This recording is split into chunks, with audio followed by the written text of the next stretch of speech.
Tiket lotre sedikit bergetar di tangan saya yang sudah tua saat saya isi angka-angka yang sudah akrab.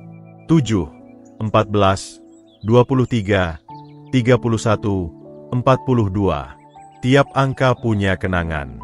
Ulang tahun Siti, ulang tahun Dewi, Bima, Rudi, dan hari pernikahan kami. Angka bonus 18 untuk Eko, anak almarhum kakak saya. Rp300.000, sama seperti setiap bulan selama 3 tahun terakhir. Ayah, ada apa denganmu? Suara Dewi memecah udara Oktober sebelum pintu mobilnya ditutup keras. Saya lipat tiket itu hati-hati, masukkan ke saku kemeja saat langkahnya yang berderit di jalan basah mendekat. Pintu kasa terbuka tanpa ketukan. Saya lihat ayah di toko pojok Pak Joko. Dia berdiri di ambang dapur, maskara luntur, seragam klinik kecantikan kusut. Rp300.000. Ayah, 300.000 sementara saya batalkan janji karena tak mampu beli bensin. Selamat sore juga, sayang. Saya tetap duduk di meja dapur, tangan terlipat. Dia rebut tiket lotre dari saku saya sebelum saya bereaksi. Angka-angka bodoh ini. Ayah pikir akan menang? Pikir ada peri ajaib bikin kita kaya? Kembalikan itu, Dewi. Tidak. Dia acungkan tiket seperti bukti di pengadilan. Tahukah ayah, saya utang Rp27,75 juta untuk perlengkapan sekolah Aisyah dan Hasan? Rp27,75 juta. Tapi ayah buang Rp300.000 untuk mimpi kosong. Saya berdiri perlahan, lutut protes. Tahun ini, saya beri kau Rp48 juta. Bima Rp72 juta. Rudi Rp31,5 juta. Mau saya hitung tiap tagihan belanja, listrik, perbaikan mobil darurat. Wajahnya memerah. Itu beda. Itu keluarga saling bantu. Dan ini uangku untuk harapanku. Harapan. Dia tertawa pahit. Ayah 68 tahun, hidup dari pensiun dan jaminan sosial. Setiap rupiah berarti. Setiap rupiah yang saya hasilkan, suara saya nyaris berbisik. Setiap rupiah yang saya simpan kerja dobel di pabrik saat kalian kecil. Setiap rupiah yang tak saya belanjakan untuk diri sendiri agar kalian punya baju layak dan makan siang sekolah. Dia genggam tiket lebih erat. Saya tak minta banyak. Kau minta segalanya. Kata-kata itu lebih keras dari niat. Kau mau uang lotreku? Bima mau kendali investasiku. Rudi mau dana daruratku. Kapan giliranku menginginkan sesuatu? Mata Dewi menyipit. Yang ayah inginkan bodoh. Yang saya inginkan milik saya. Dia menatap saya lama. Jam dapur berdetak di antara kami. Di luar, hujan mulai berderai di jendela. Akhirnya, dia lempar tiket ke meja. Baiklah. Buang uang ayah.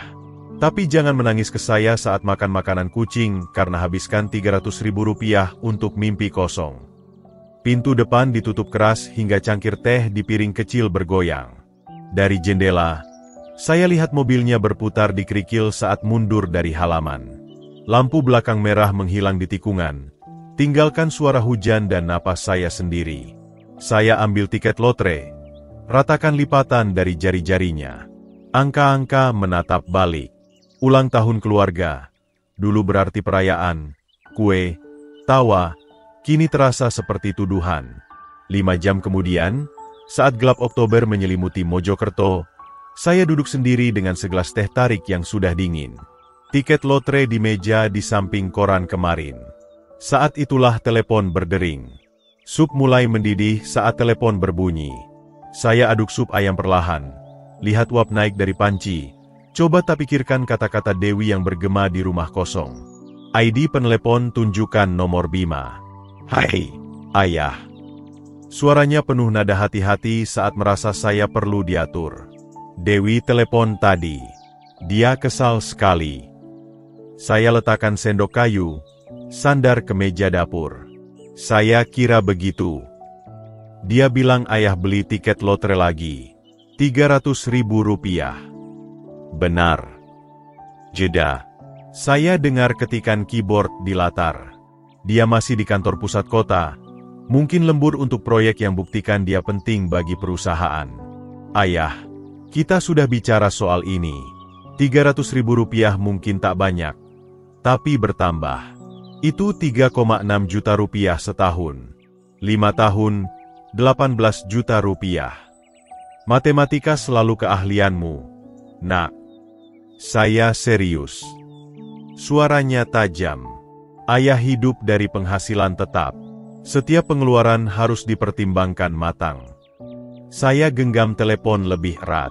Seperti utang kartu kredit 109,5 juta rupiah yang tak bisa kau bayar tahun lalu. Utang yang saya lunasi agar kreditmu tak hancur. Hening. Itu beda. Itu peluang investasi yang tak berhasil. Dan ini investasiku pada harapan. Harapan tak bayar tagihan, ayah. Juga bukan usaha kriptomu, restoran temanmu, atau skema pemasaran berjenjang yang kau yakin bikin kaya. Bima mendesah dramatis. Saya tak coba kendalikan hidup ayah. Saya coba bantu buat keputusan finansial cerdas. Ibu selalu bilang, jangan. Kata itu lebih tajam dari niat. Jangan pakai ibumu untuk anggap saya anak kecil. Bukan itu maksud saya. Bukan. Kau telepon. Ceramahi saya soal 300.000 rupiah sementara saya kirim 6 juta rupiah tiap bulan untuk darurat MU. Kapan terakhir kau tanya kabar saya? Kapan terakhir kau kunjungi hanya untuk kunjungi? Jeda lagi. Ketikan keyboard berhenti. Saya peduli pada ayah. Kami semua peduli. Makanya kami khawatir lihat ayah buat pilihan buruk. Pilihan buruk. Saya tatap tiket lotre di kulkas. Dipegang magnet berbentuk bunga matahari. Favorit City. 300.000 rupiah untuk mimpi hidup berbeda. 300.000 rupiah untuk 30 detik. Bagaimana jika? Bima, saya perlu tanya sesuatu. Tentu. Jika saya menang lotre, benar-benar menang, apa yang kau lakukan? Dia tertawa. Ayah, peluangnya seperti 20 juta banding 1. Itu bukan yang saya tanya. Jeda lebih panjang. Saat dia bicara lagi, suaranya hati-hati. Saya senang untuk ayah, tentu, dan harap ayah bijak. Dapat saran finansial. Pastikan diinvestasikan benar. Diinvestasikan benar? Oleh siapa? Saya punya pengalaman perencanaan finansial. Saya tutup telepon. Nada sambung berdengung di telinga sebelum saya letakkan gagang. Sup berhenti mendidih. Dapur terasa lebih dingin. Seolah kehangatan tersedot lewat saluran telepon. Saya ke kulkas, tatap tiket lotre lagi. 7, 14, 23, 31, 42, bonus 18. Keluarga saya tereduksi jadi angka di kertas. Angka yang mungkin tak berarti apa-apa, atau mungkin segalanya. 8 hari berlalu sebelum pengundian lotre. 8 hari menyaring panggilan anak-anak, makan malam sepi sendiri, bertanya-tanya kapan saya jadi sekadar rekening bank berjalan bagi mereka. Kamis malam, saya di kursi malas, remote TV di lutut, bolak-balik saluran tanpa tujuan. Rumah terasa lebih besar di malam hari. Bayangan membentang dari sudut tempat furnitur Siti dulu berdiri. Saya jual sebagian besar setelah dia wafat. Terlalu banyak kenangan untuk pria tua bawa sendiri. Saluran 7 menyala saat musik lotre dimulai. Anita Sari, pembawa acara lokal yang undi angka. 15 tahun, tersenyum ke kamera dengan hangat terlatih. Selamat malam, Jawa Timur. Jackpot malam ini 15 miliar rupiah. Mari lihat apakah ada pemenang. Saya raih cangkir teh tarik. Ternyata kosong. Tiket lotre di meja samping. Terselip di belakang foto Siti pegang bayi Dewi. Saya pindah dari kulkas setelah panggilan Bima. Simpan lebih dekat entah kenapa. Angka pertama malam ini 7. Tangan saya membeku setengah jalan ke cangkir. Angka kedua 14. Saya ambil tiket dengan jari yang mendadak kikuk. 7. 14. Ulang tahun Siti. Ulang tahun Dewi. Angka ketiga 23. Ulang tahun Bima. Saya pegang tiket lebih dekat ke lampu. Bandingkan angka yang Anita panggil. Ini tak mungkin terjadi. Angka keempat 31. Ulang tahun Rudi. Jantungan saya berdegup kencang seperti mau kabur. Saya baca ulang tiket. Yakin salah. Angka kelima malam ini 42. Hari pernikahan kami, Oktober 1982. 42 tahun pernikahan terkompresi jadi satu digit di kertas yang terasa berlistrik di tangan. Dan angka bonus malam ini, 18. Eko, ulang tahun keponakan saya, anak yang nyaris tak saya kenal tapi saya sayang, putra kakak yang meninggal terlalu muda.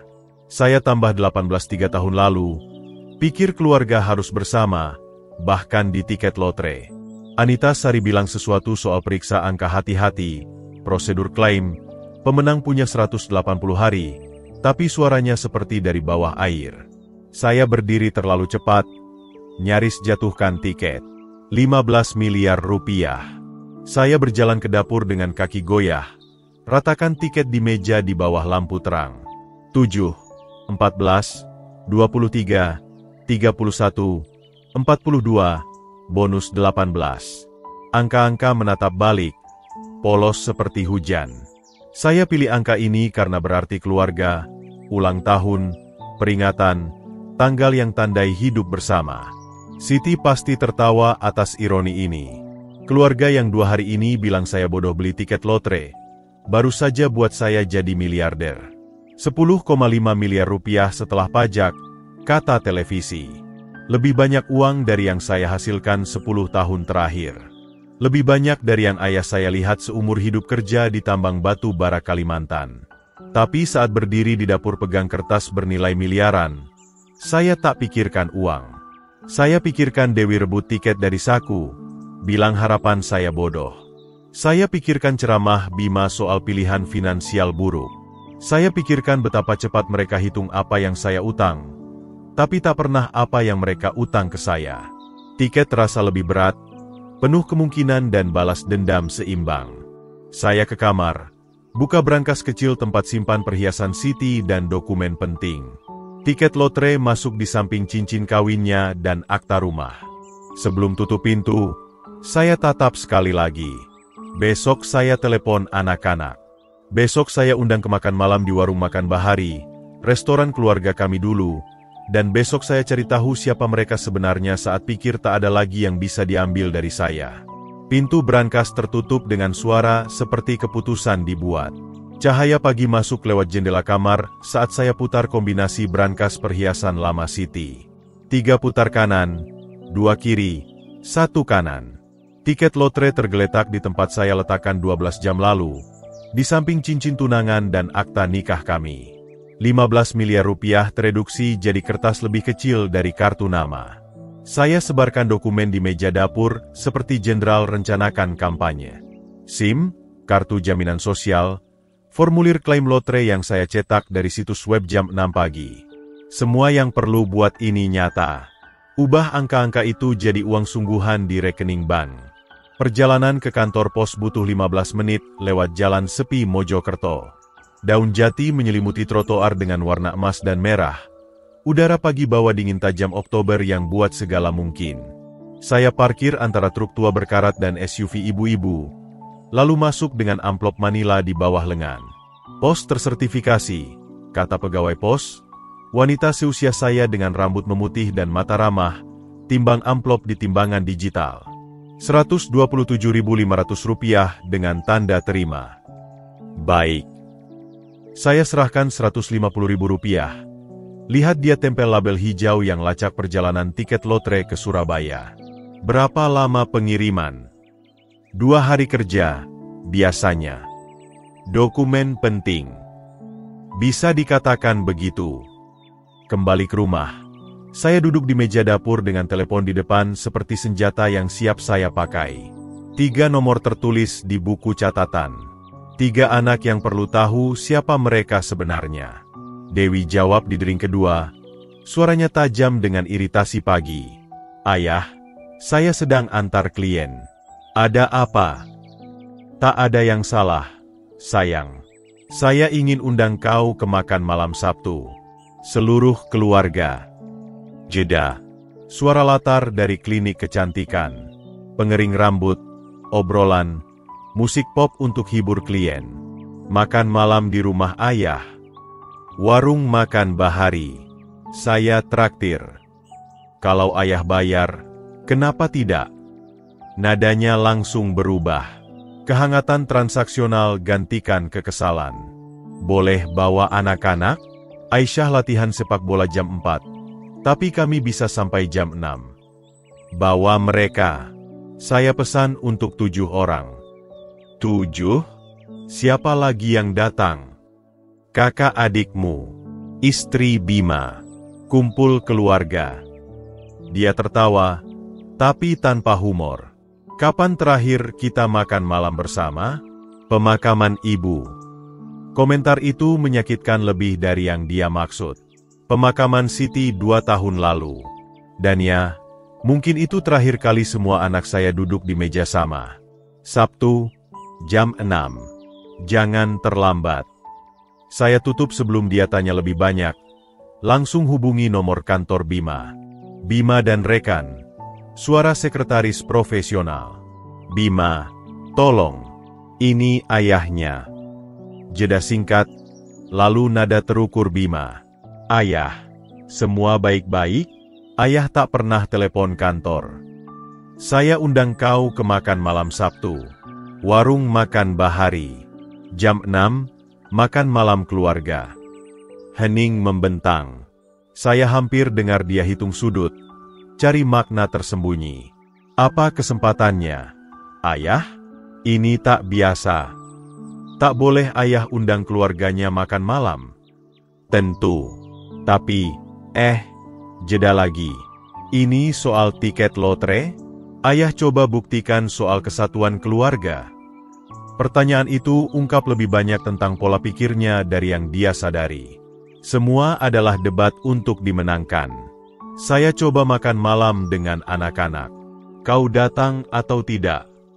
Kami datang. Tapi ayah, jika ini semacam intervensi soal kebiasaan belanja.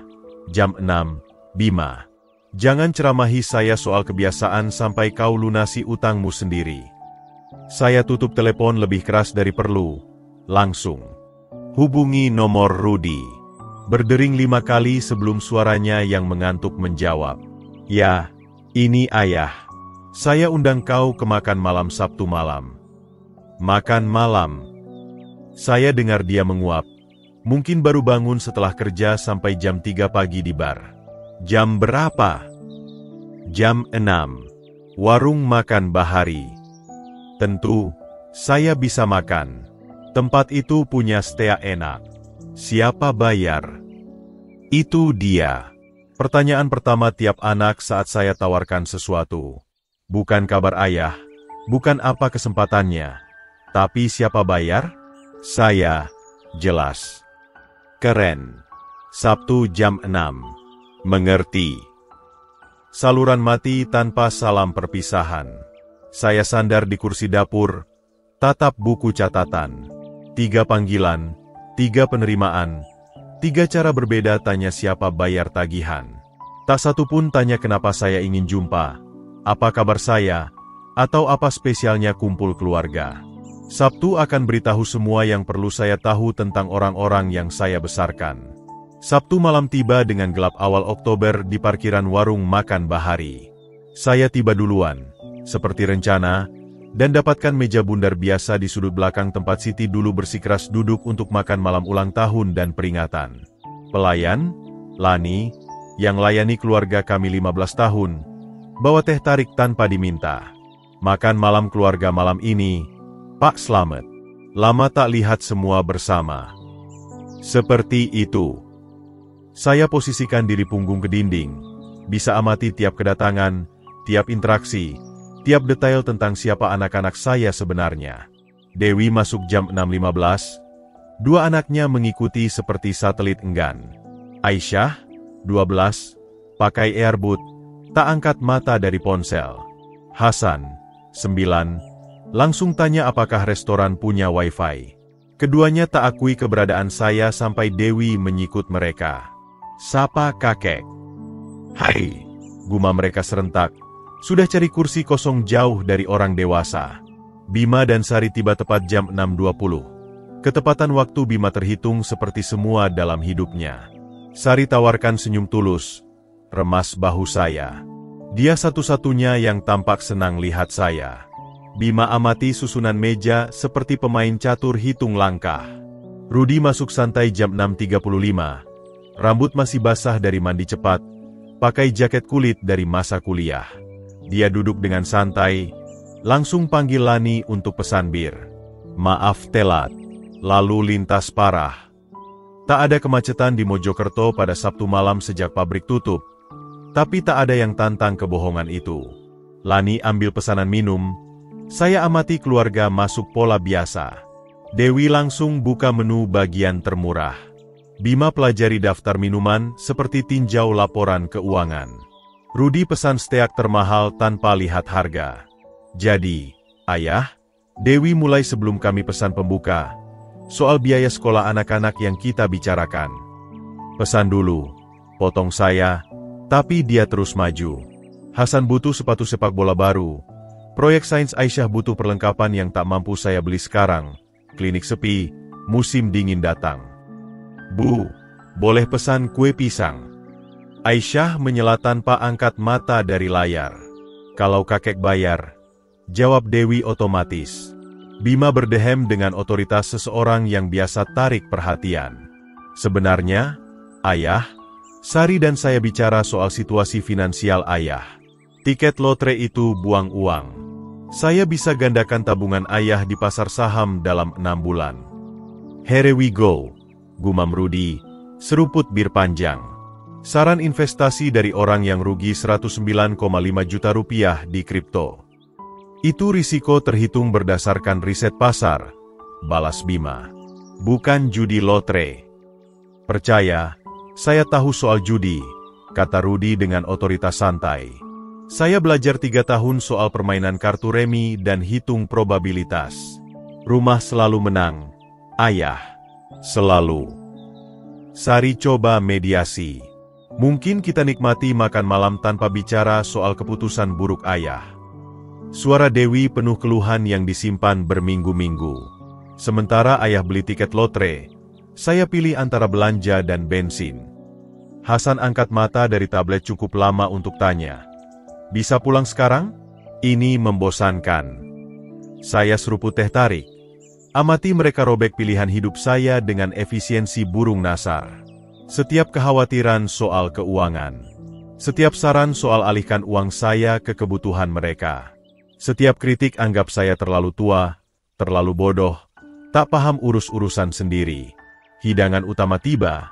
Percakapan beralih ke keluhan soal kerja, utang, kebutuhan bantuan yang selalu balik ke dompet saya. Rudi sebut masalah sewa. Bima singgung peluang ekspansi bisnis butuh modal. Dewi hitung keras biaya Natal anak-anak. Tak sekalipun mereka tanya soal kesehatan, kesepian, kenangan ibu mereka. Tak sekalipun terima kasih atas jutaan rupiah yang saya beri tahun lalu. Mereka bicara soal saya seperti saya tak ada. Debat kompetensi dan sumber daya saya seolah saya tak dengar tiap kata. Saat Lani bawa tagihan, saya keluarkan kartu kredit dengan tangan yang lebih stabil dari bulan-bulan lalu. Anak-anak amati dengan fokus seperti auditor tinjau laporan pengeluaran. Terima kasih makan malamnya, Ayah, kata Dewi, sudah kumpulkan tas dan anak-anak. Pikirkan yang saya bilang soal biaya sekolah dan proposal investasi saya, tambah Bima. Saya kirim bahan riset. Rudi hanya angguk, menuju pintu, mungkin terlambat untuk shift malam. Saya duduk sendiri di meja setelah mereka bubar ke mobil. Dikelilingi piring kosong dan aroma parfum Sari. Dia satu-satunya yang peluk saya saat pamit. Restoran lanjutkan ritme Sabtu malam. Keluarga lain tertawa. Kakek nenek main dengan cucu yang akui keberadaan mereka. Lani dekati dengan teko teh tarik. Isi lagi, Pak Slamet. Tidak, Terima kasih. Saya sudah pelajari semua yang perlu malam ini. Minggu pagi bawa kejelasan dengan matahari terbit Oktober masuk lewat jendela dapur. Saya duduk di meja dengan segelas teh tarik segar, buku catatan kosong, dan kepastian mutlak bahwa anak-anak gagal ujian pertama tanpa tahu mereka dinilai. Makan malam tadi malam konfirmasi apa yang disarankan panggilan telepon Kamis. Ketiga anak saya lihat saya hanya sebagai rekening ban dengan hak tarik sesekali. Satu-satunya emosi yang mereka tunjukkan adalah frustrasi atas keengganan saya serahkan uang dan kekesalan harus minta secara tak langsung. Saya buka buku catatan ke halaman kosong, tulis 3 nama di atas, Dewi, Bima, Rudi. Di bawah tiap nama, saya rancang ujian yang beri mereka satu kesempatan terakhir buktikan layak dapat Rp1 dari kemenangan lotre saya. Ujian Dewi perlu targetkan sifat egoisnya. Asumsi bahwa sumber daya saya ada hanya untuk kenyamanannya. Darurat kesehatan cocok, cukup serius butuh bantuan segera. Tapi cukup terkendali sehingga anak yang penuh kasih akan tinggalkan segalanya untuk bantu. Saya tulis, Senin pagi, pukul 10, jantungan, butuh antar ke dokter. Lihat apakah dia tinggalkan klinik saat sibuk. Keindahan ujian ini ada pada autentisitasnya. Di usia 68, masalah jantung jadi kekhawatiran nyata. Saya alami detak tak teratur sejak kematian Siti, terkait stres, kata dokter. Tapi Dewi tak tahu itu. Anak yang benar-benar peduli akan tinggalkan klien demi antar ayah ke perawatan medis. Anak egois akan sarankan panggil ambulans atau minta orang lain. Ujian Bima butuh pendekatan lain. Sifatnya yang suka kendali dan arogansi intelektual buat dia rentan pada skenario soal saran finansial atau pengambilan keputusan. Saya tulis, Selasa sore, pukul 14, temukan deposito bank Rp180 juta. Minta saran investasi. Lihat apakah dia coba kendalikan uang atau tawarkan bantuan tulus. Ujian ini manfaatkan keyakinannya bahwa dia tahu lebih baik dari saya soal keuangan. Akankah dia beri panduan jujur untuk pria tua dengan penghasilan tetap? Atau langsung incar kelola uang itu sendiri? Anggap saya anak kecil yang tak bisa dipercaya dengan aset sendiri? Ujian Rudi fokus pada ketidaktanggung-jawabannya dan sikap santai pada masalah orang lain. Saya tulis, Rabu malam, pukul 19, dompet hilang dengan uang pensiun di Taman Kali Asin. Butuh bantuan cari, lapor polisi. Lihat apakah dia bantu atau buat alasan. Waktu penting. Rabu malam adalah shift kerjanya di bar saat tip biasanya bagus. Anak yang peduli akan korbankan potensi pendapatan untuk bantu ayah pulihkan uang penting untuk hidup. Anak egois akan sarankan alternatif yang tak ganggu jadwalnya. Tiap ujian dirancang tampak mendesak tapi terkendali, serius tapi tak katastrofis. Lebih penting, tiap ujian targetkan kelemahan karakter yang paling jelas dimakan malam tadi. Mereka punya kesempatan buktikan saya salah. Tunjukkan cinta dan hormat yang saya harapkan 68 tahun. Saya catat detail apa yang dianggap lulus versus gagal. Lulus butuh perhatian segera pada kesejahteraan saya, rela korbankan kenyamanan mereka, dan peduli tulus pada situasi saya ketimbang hitung apa yang mungkin hilang. Gagal berarti utamakan kebutuhan mereka. Sarankan alternatif yang hindari ketidaknyamanan, atau anggap masalah saya beban yang tak mau mereka pikul. Teh tarik dingin saat saya sempurnakan detail. Tiap ujian harus terasa autentik. Cukup putus asa butuh respon segera, tapi cukup masuk akal agar tak curiga dimanipulasi. Usia dan keadaan saya buat ketiga skenario masuk akal. Lansia sering alami darurat medis, temukan instrumen finansial terlupa, dan kehilangan barang penting. Jika ketiga anak gagal, saya hubungi Eko dalam 2 minggu. Keponakan saya telepon 2 kali sejak pemakaman Siti. Tak minta apa-apa, hanya periksa kesejahteraan saya. Dia tinggal 4 jam jauhnya, punya hidup sendiri. Tapi tunjukkan perhatian tulus pada kebahagiaan saya lebih dari anak-anak sendiri selama bertahun-tahun. Tiket lotre di brankas, wakili Rp10,5 miliar setelah pajak, cukup untuk ubah hidup seseorang drastis. Beri keamanan, peluang, dan bebas dari kekhawatiran finansial. Itu layak diberikan pada seseorang yang hargai nilainya, bukan hanya dalam rupiah, tapi dalam cinta dan pengorbanan yang terkumpul seumur hidup kerja keras.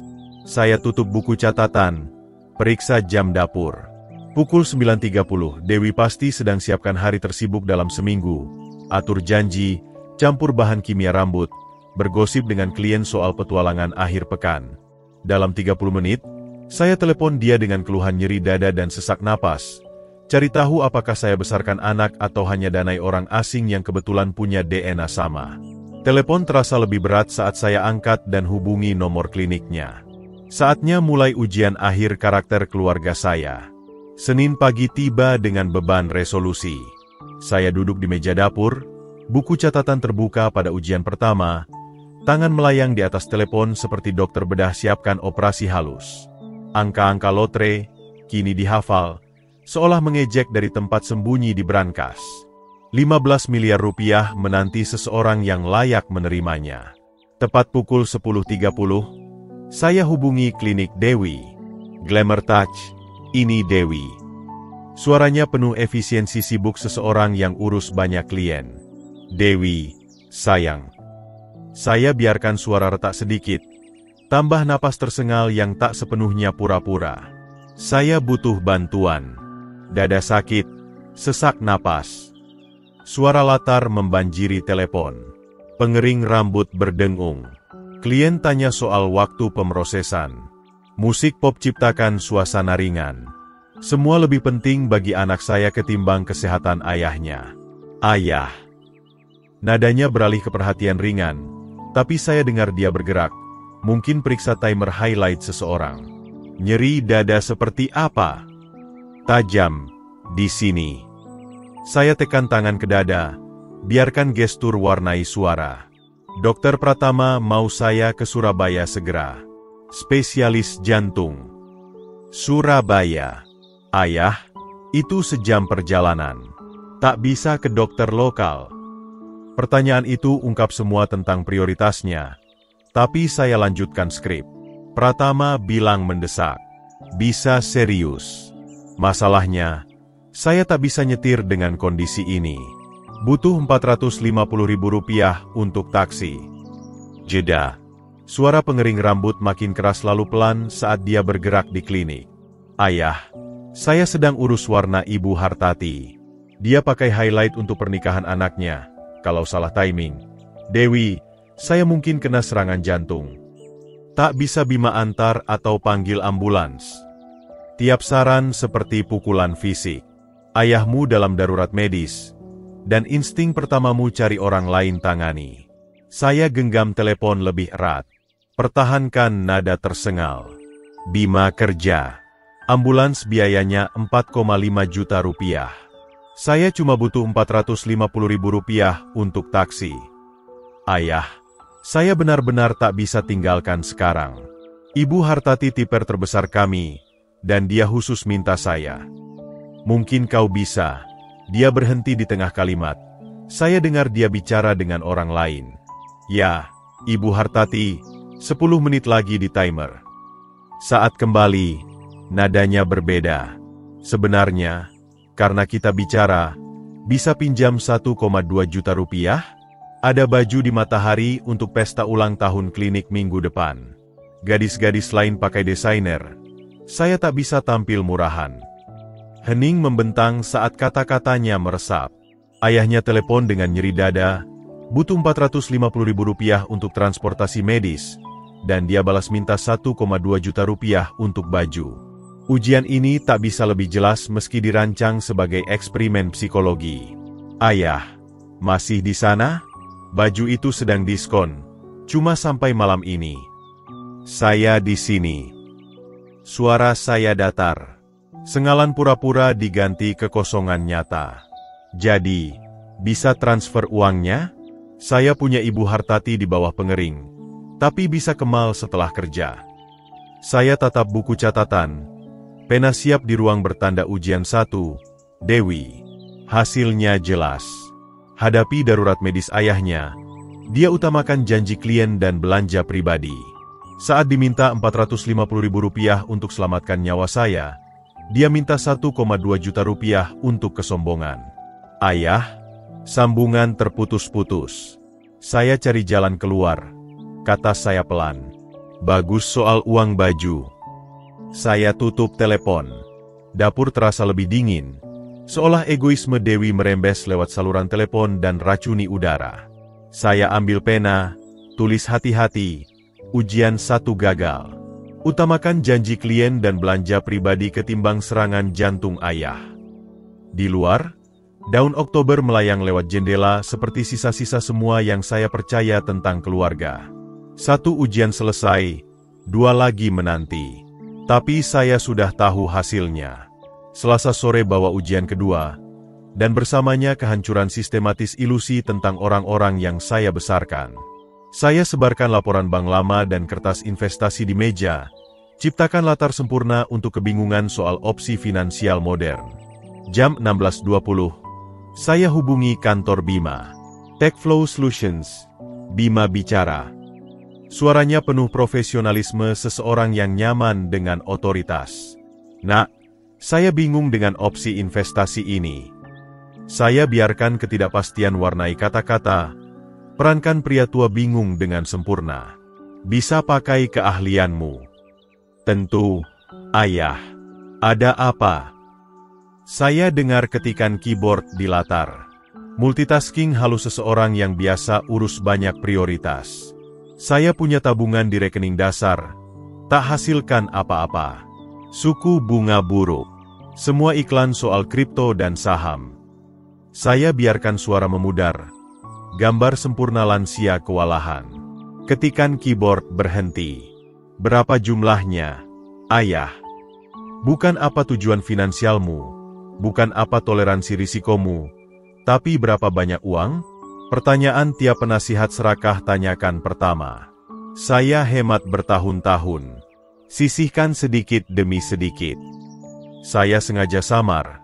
Amati bagaimana minatnya meningkat dengan peluang. Ayah, saya butuh spesifik untuk bantu dengan benar. Ribuan, 180 juta rupiah, lebih. Mungkin lebih. Saya hampir dengar kalkulator mentalnya berputar. Makanya saya butuh saran. Situs investasi ini membingungkan. Dengar, ayah. Suaranya beralih ke mode ceramah. Nada yang dipakai saat jelaskan teknologi pada orang yang dia anggap inferior. Rekening tabungan dasar adalah bunuh diri finansial. Inflasi makan daya beli setiap hari. Saya tahu, nak. Makanya saya telepon kau. Begini caranya. Beri saya kendali rekening. Saya pindahkan semua ke portofolio kripto terdiversifikasi. Saya bisa gandakan uang ayah dalam 6 bulan. Itu dia. Bukan edukasi, bukan panduan, tapi perebutan kuasa langsung. Insting kendali yang dorong dia ceramahi soal tiket lotre kini fokus kendalikan aset yang baru dia tahu ada. Kendali rekening. Saya biarkan kebingungan masuk suara. Saya kira kau cuma beri saran. Ayah tak paham investasi modern. Butuh pemantauan konstan, keputusan cepat. Kau tak harap saya kelola instrumen finansial rumit di usia ini. Di usia ini, seolah usia 68 otomatis hapus dekade tanggung jawab finansial, seolah pria yang kelola anggaran rumah tangga 40 tahun mendadak tak kompeten buat keputusan sendiri. Saya bisa atur transfer otomatis. Lanjutnya, suaranya makin bersemangat. Kuasa untuk keputusan investasi. Ayah masih punya akses ke uang belanja, tapi aset utama akan dikelola benar. Dikelola benar olehmu, oleh seseorang yang paham pasar. Ayah, kau buang Rp300.000 sebulan untuk tiket lotre konyol itu. Itu saja tunjukkan kau butuh panduan profesional. Komentar lotre menyakitkan. Apalagi tiket konyol itu baru buat saya kaya di luar imajinasinya. Saya genggam telepon lebih erat. Pertahankan akting lansia bingung, sementara amarah membangun di balik fasad hati-hati. Jadi kau kendalikan uang saya sepenuhnya. Demi kebaikan ayah, percaya, dalam 5 tahun, kau akan terima kasih saat portofoliomu tumbuh eksponensial. Saya tatap buku catatan, sudah tahu apa yang akan ditulis. Ujian kedua, dirancang ukur apakah anak saya bantu atau manipulasi, ungkap persis apa yang saya curigai. Diberi kesempatan edukasi ayah soal investasi, Bima langsung coba rebut kendali aset saya. Saya perlu pikir, kata saya pelan. Jangan lama-lama. Peluang pasar tak tunggu keraguan. Komentar terakhirnya tekanan. Teknik penjualan klasik ciptakan urgensi buatan untuk cegah pertimbangan matang.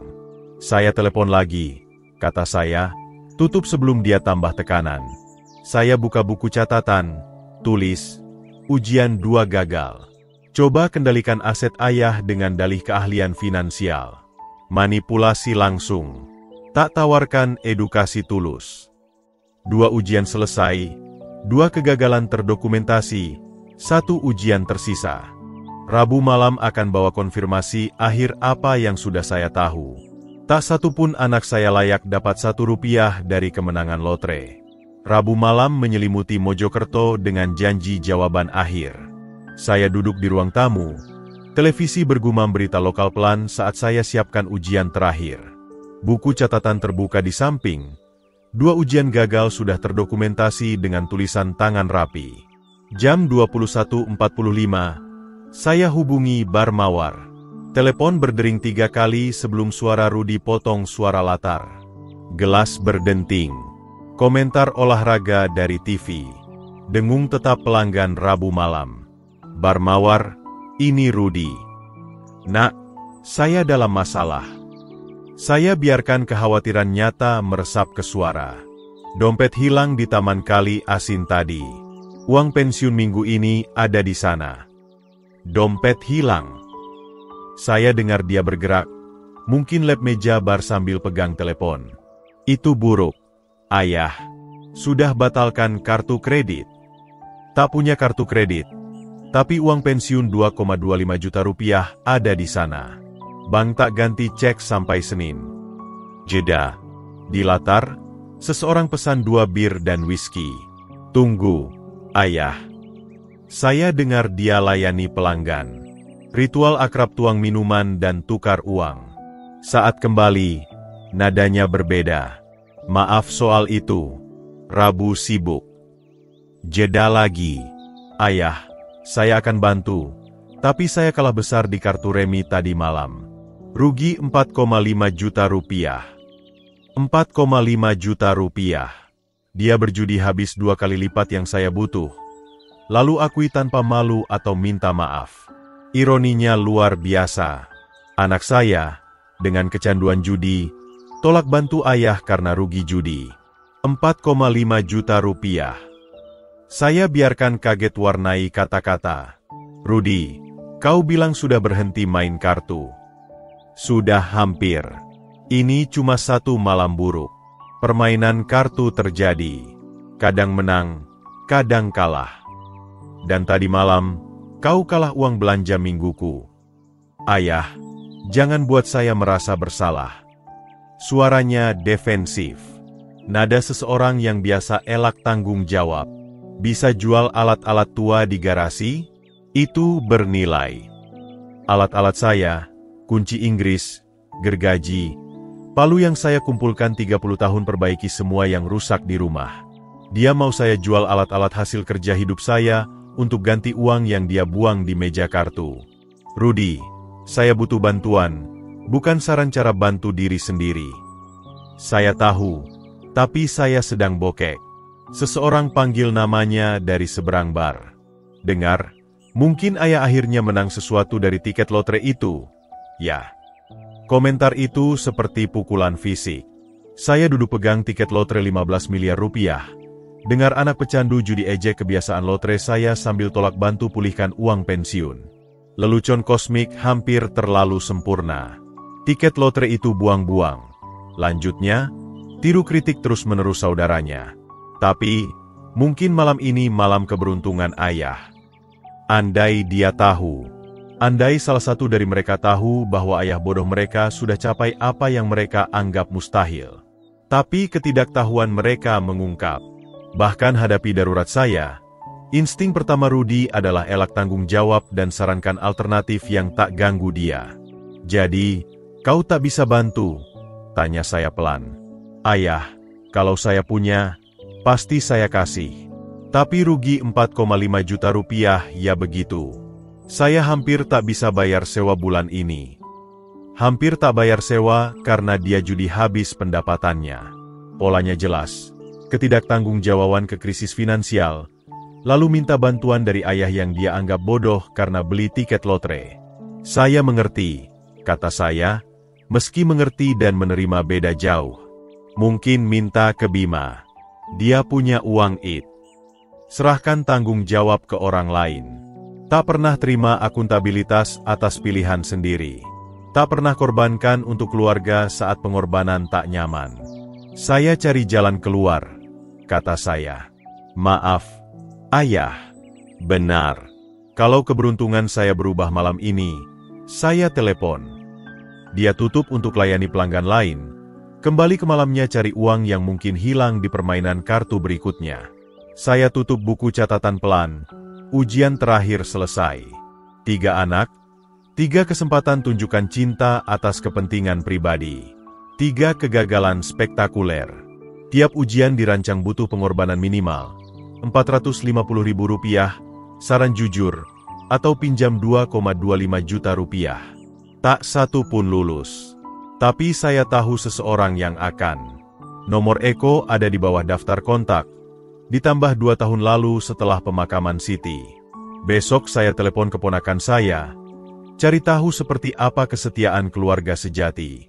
Kamis malam menyelimuti rumah kosong seperti kain kafan. Saya duduk di kursi malas. Buku catatan dengan 3 kegagalan terdokumentasi tertutup di pangkuan. Menatap perapian tempat Siti dan saya duduk di malam Oktober seperti ini. Hening terasa lebih berat. Penuh pengetahuan bahwa saya besarkan 3 orang asing yang kebetulan punya darah sama. Telepon berdering jam 19.30. Potong melankoli seperti tali penyelamat tak terduga. Paman selamat.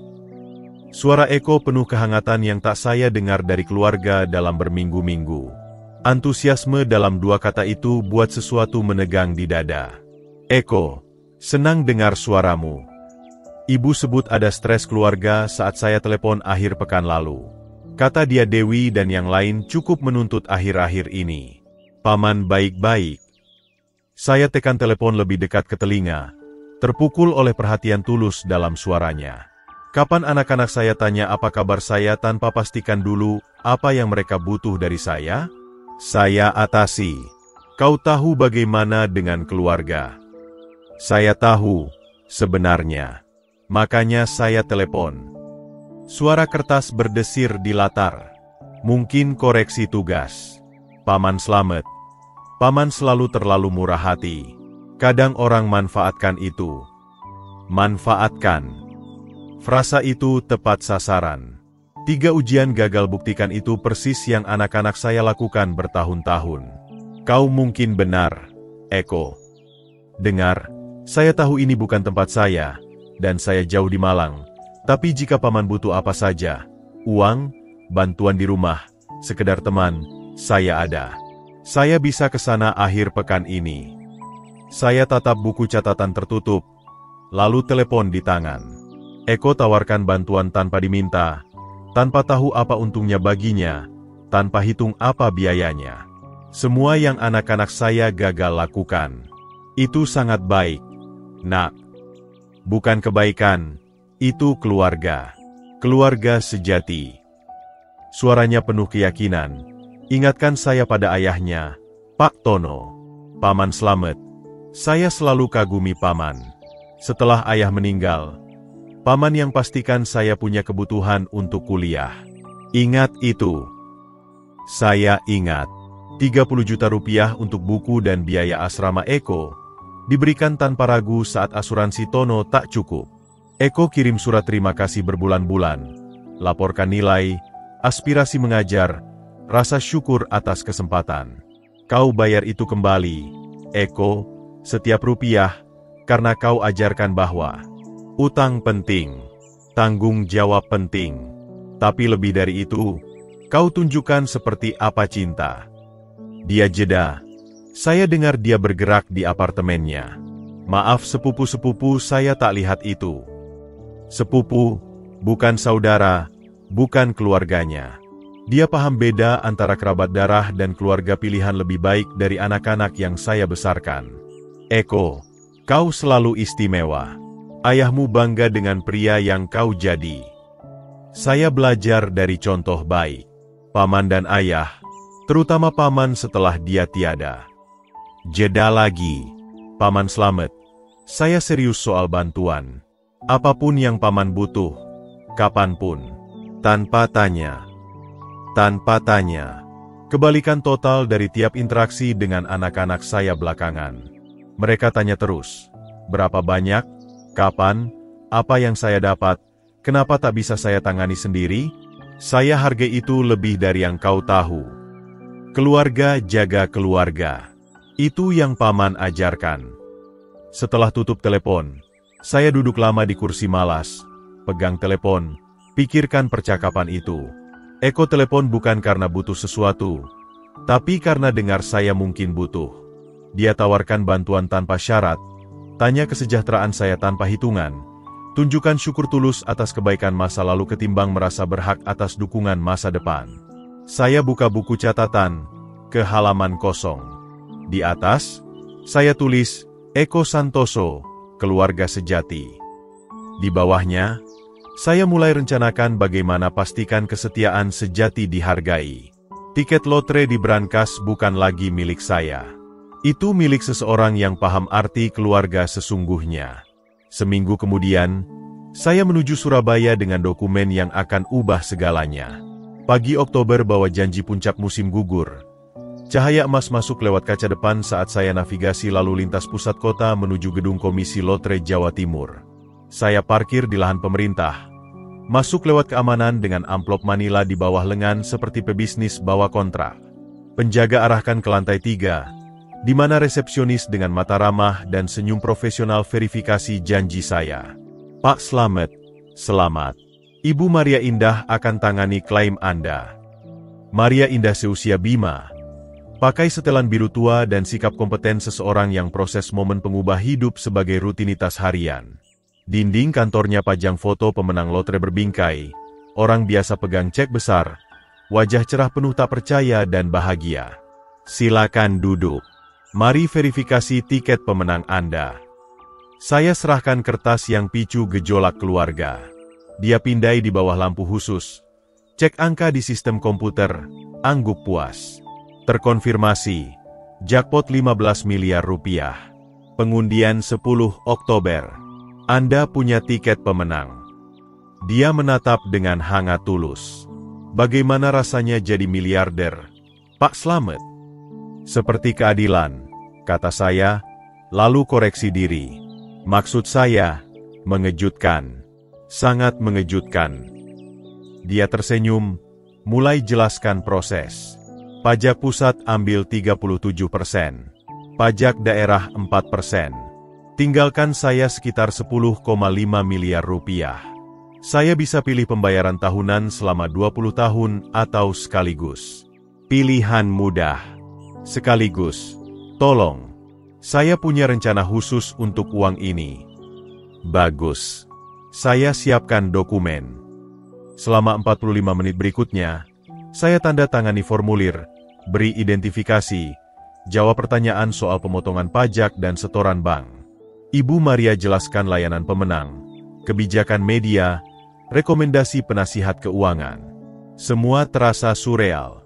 Prosedur birokrasi ubah angka abstrak jadi kekayaan nyata. Cek Anda 10,5 miliar rupiah, Pak Slamet.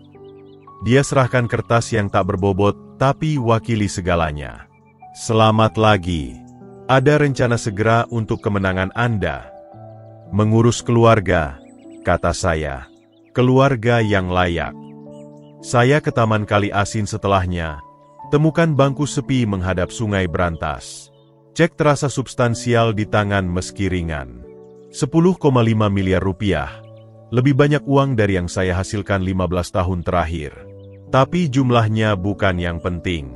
Yang penting adalah keadilan yang diwakilinya. Eko akan terima 7,5 miliar rupiah dan rumah, cukup untuk amankan masa depan, lunasi utang terkait mengajar, mungkin lanjut sekolah pasca sarjana atau jalan-jalan saat libur musim panas. Uang yang akan ke seseorang yang tunjukkan perhatian tulus tanpa harap imbalan. Sisa 3 miliar rupiah akan tutup biaya hidup saya untuk tahun-tahun tersisa. Saya tak perlu lagi minta apa-apa dari anak-anak.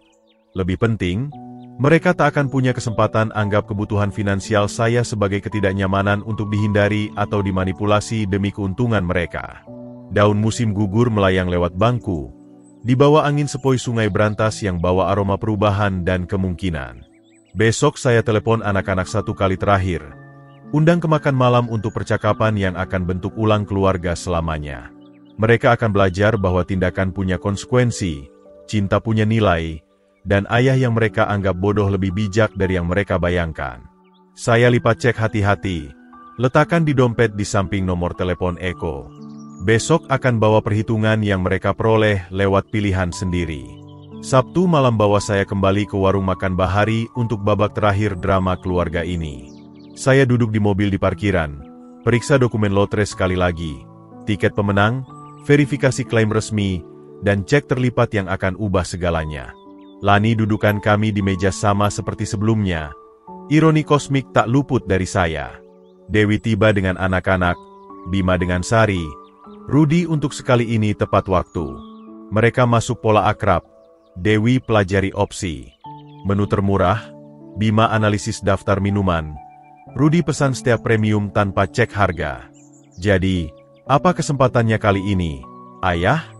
Tanya Bima setelah kami pesan. 2 makan malam keluarga dalam 2 minggu tak biasa.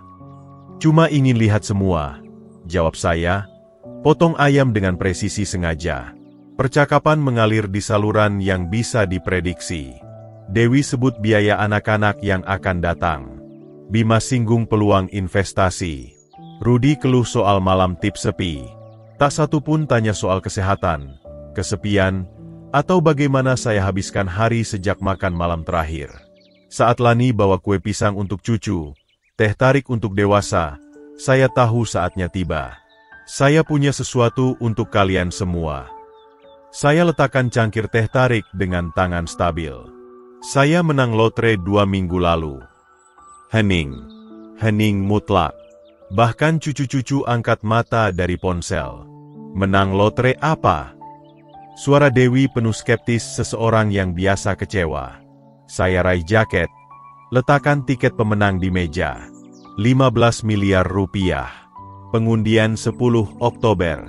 Ini tiketnya. Bima rebut duluan. Pelajari angka dengan fokus seseorang yang hitung sudut. Ini, angka yang ayah selalu mainkan. Ulang tahun keluarga. Ibu, Dewi, kami, juga Eko. 15 miliar rupiah. Suara Rudi retak sedikit. Ayah, serius. Saya keluarkan verifikasi komisi lotre dan cek. Sebarkan di meja seperti bukti di pengadilan. 10,5 miliar rupiah setelah pajak. Di sini. Transformasi langsung dan bisa diprediksi. Mata Dewi penuh air mata. Bukan sukacita atas keberuntungan saya, tapi perhitungan putus asa.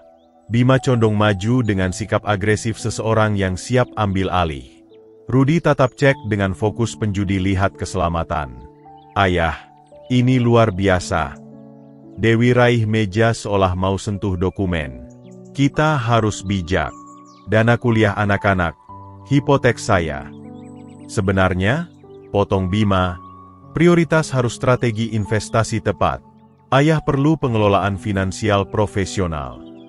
Tunggu, kata saya pelan, dan sesuatu dalam nada saya buat mereka berhenti bicara.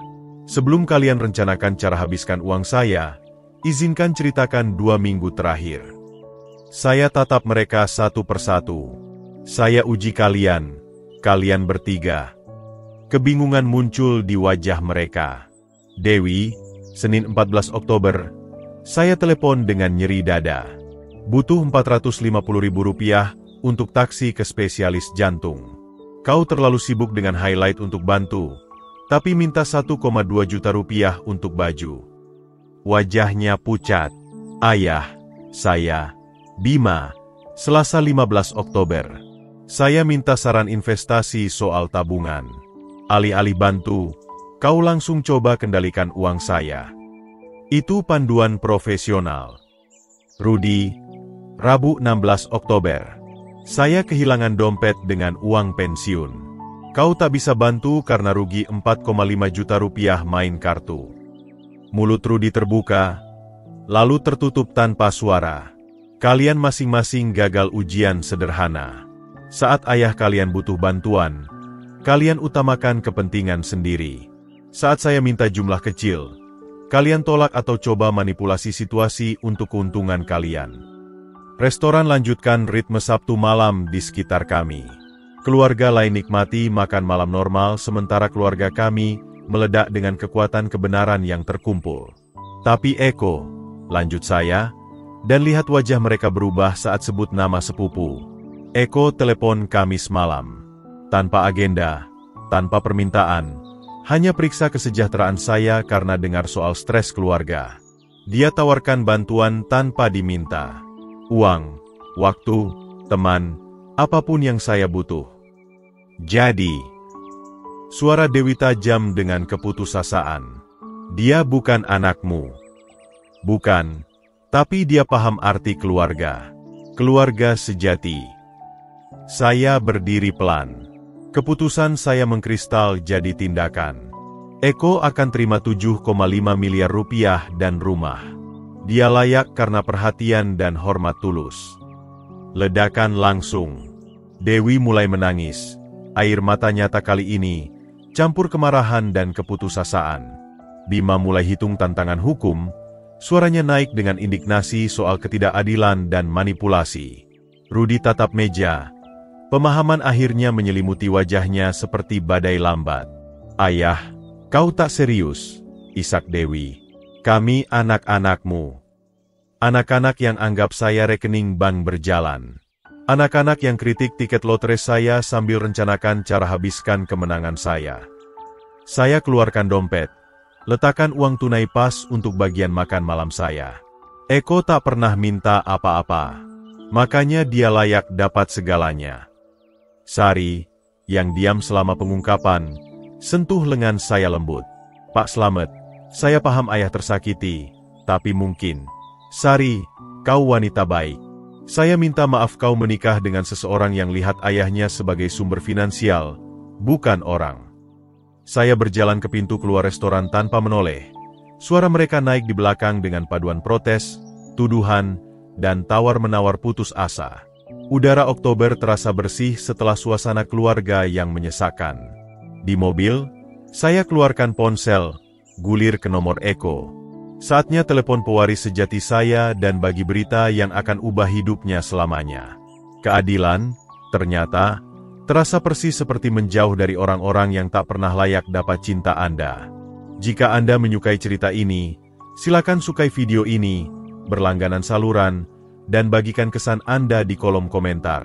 Untuk dengar cerita berikutnya, klik kotak di sebelah kiri. Terima kasih telah menonton.